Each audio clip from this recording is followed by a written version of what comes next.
Hello, I'm Ollie and this is CriminOlly, where I talk about crime, pulp, horror, that kind of thing. Today, no books for men?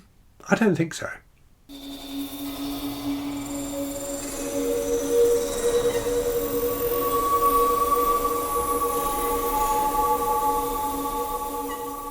So this is a topic that comes up for discussion every so often, the concept that there are no new books being published by male authors that speak to a male audience, that publishers are much more likely to want to publish books by female authors now, and books that are intended to have a female audience. So there was a video that went up a couple of weeks ago on YouTube by a YouTuber and independent fantasy author, I believe, called John A. Douglas, where he talks about this. And this was inspired by him going to a local bookshop and being confronted when he walked in the shop by, the kind of initial shelves just being filled with books by female authors, and in particular romantasy books. So his video is really interesting. It's worth a watch. I'll leave a link to it in the description to this video. And I will also link to a response video by Brian from the channel The Bookish Texan, where he talks about this, and also by Joanna from the channel Joanna Reads, a discussion video talking about like male readers of fantasy and what it's like at the moment to read fantasy, and what that kind of gender split is like in fantasy. So I'm not a big fantasy reader, but I found all of these videos interesting, and I wanted to talk about my own thoughts on this subject. It's something I've talked about on the channel before. Generally speaking, men are less likely to read books for pleasure than women are. And as a passionate male reader, I find that a bit sad. I find it sad that more men don't get the same joy out of reading that I do.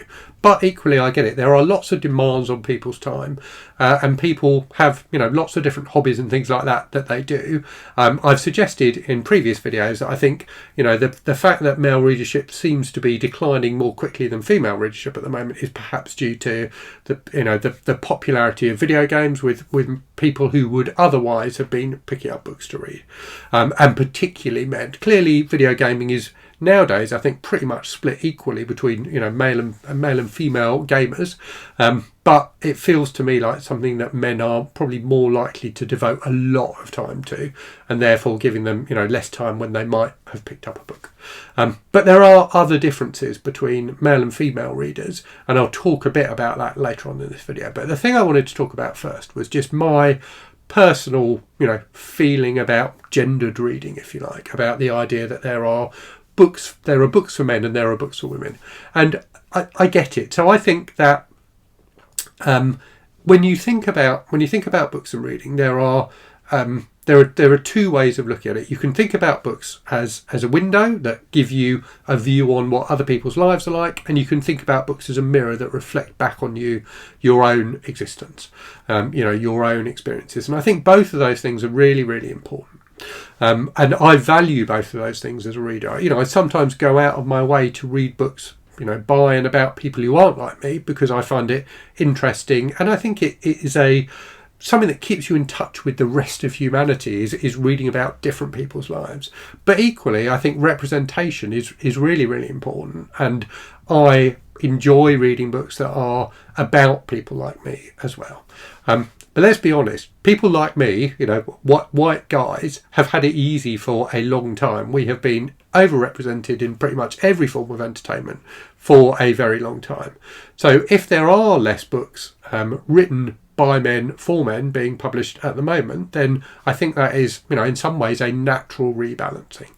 It is also true that women are much more likely to read for pleasure than men. The statistics show that.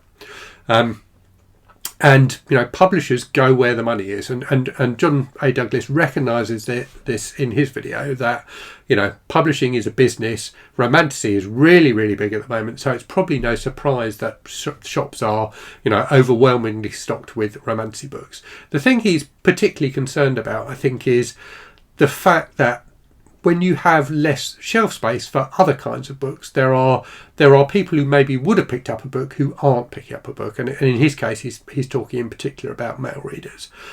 But I'm not sure that's true. When you are thinking about shelf space in a bookstore, if someone goes into that bookstore it's probably because they're a reader. People who don't read books don't go into bookstores, so they will find books that appeal to them. There may be less of them on the shelves, but there will still be some, and they will find them.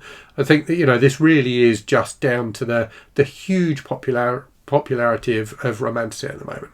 Now, I'm not a big reader of fantasy generally. It's not a genre I gravitate to, so I can't really speak, you know, knowledgeably about this. But I have seen other people talk about the fact that, you know, they feel like it is more difficult for people who are like male authors who write kind of epic fantasy to get published at the moment than it is female authors who write romantasy.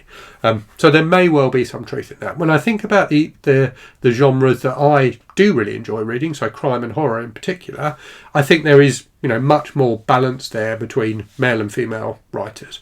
I think for crime, it has always been true that the split between male and female authors is pretty much 50-50. When you think back to kind of the golden age of crime and authors like Agatha Christie, you know, there has always been really strong representation from female authors in the crime genre. Horror, I think that is less true of historically.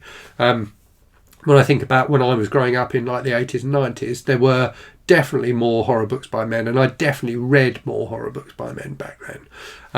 But I think nowadays there is a much more even split between male and female authors in the horror genre, and I think that's fantastic. And going back to that concept of reading being both a window and a mirror, a few years ago, I think it was after I'd logged everything that I could remember having read on Goodreads, when I looked at those books, I realised that I had and still was overwhelmingly reading books by men.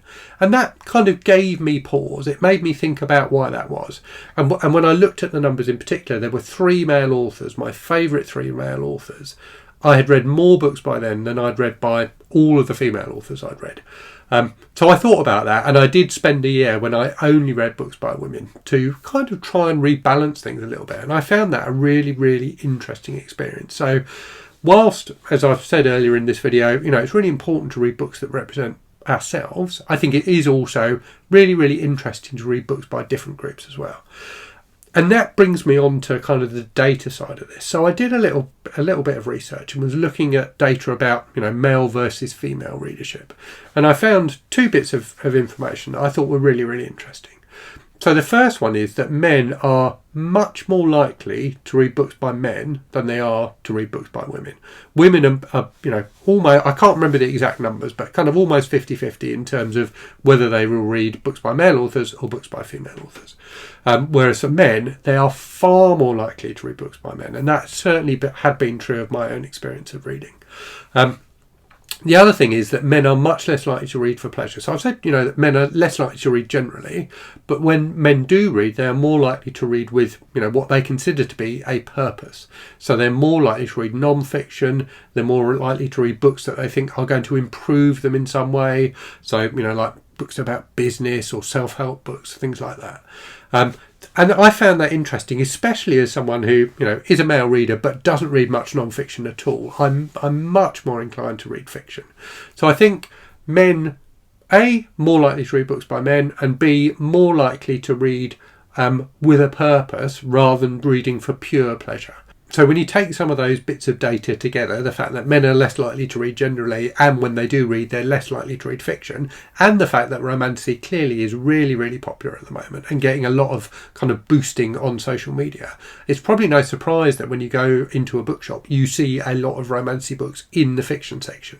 I think if you looked at the non-fiction section, well, you wouldn't see romantasy at all, but you'd also probably see a much more even split between male and female authors. So whilst I think it may be true that there are less fantasy books by men being published at the moment, it's certainly not something I've seen in the genres that I enjoy. I find it really easy to go out and find new books by male authors that I really, really enjoy, but also to find books by female authors that I really enjoy. Anyway, do let me know what you think in the comments, and as always, thank you very much for watching. Hope you're safe and well out there, hope you're reading good stuff, and I'll speak to you again very soon. Cheerio.